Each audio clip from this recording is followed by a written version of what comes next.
My name is Vivian, and I am the dog trainer here at Modern Hound Training and Behavior. Along with me is my training partner, Merlin. Merlin's an Alapaha Blue Blood Bulldog. So for my introduction into my YouTube channel, I'm going to be discussing a variety of topics. I really wanted to start about laying the foundation for setting your dog up for success in training sessions. Um, Especially when your dog is learning a new skill, it is really important that we are doing everything we can to support them in growing confidence throughout a training session.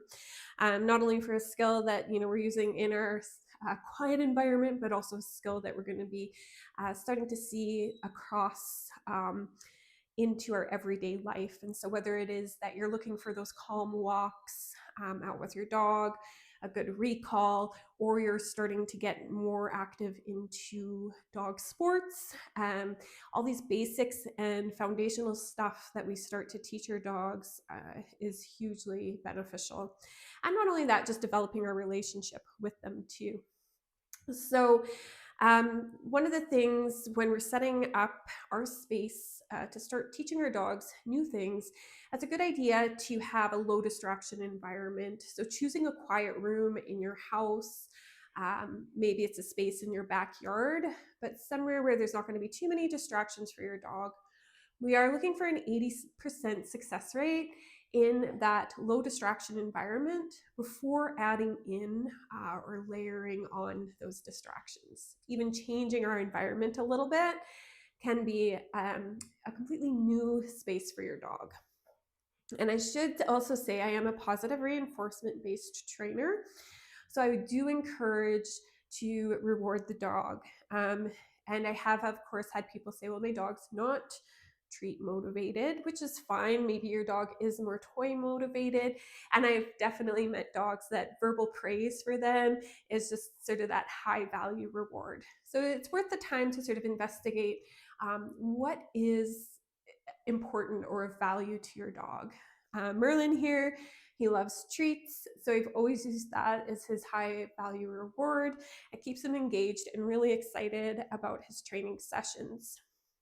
A way to start to add in or start to kind of discover what your dog likes is by letting them choose. So you could lay out a variety of treats.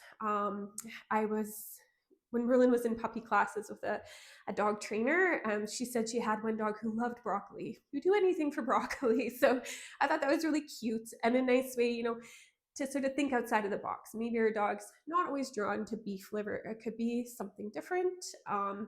It can also be that the thing that your dog loved yesterday is going to be different today. So a good idea to cycle through, kind of come back to that, letting your dog choose what treat is of value to them, and then incorporating that into your training practice. Depending too on what stage of life your dog is in, we may find we need to rotate it more frequently. I was in a seminar where they were talking about the adolescent phase and how adolescent dogs tend to go through this trick-or-treating phase. And I kind of loved that analogy of it, of thinking like our dogs are going to kind of pick and choose the things that they might like. So just something to consider. And equipment wise, so we've talked about environment, treats or rewards, equipment. I have Merlin on a flat collar and then just a long leash. I tend to like to work with 6-foot long leashes. So I just find like that's kind of a nice length. So think a little bit longer. If you have a 3 or 4 foot leash, you may find you're going to run out of length for them, especially getting into those stays. Coming back to our environment, another thing is that not only are we looking at that low distraction environment, but we do want to make it comfortable for our dogs. So my other dog that I use to do demonstrations, she has an excellent down no matter where we are. And I was at a client house and doing a demonstration, and for some reason completely forgot about the comfort of my dog. And so I asked her for a down on gravel, and she absolutely would not lay down. And I guess I felt a little bit silly after for realizing that, of course, she didn't want to lay down on gravel. I wouldn't want to lay down on gravel.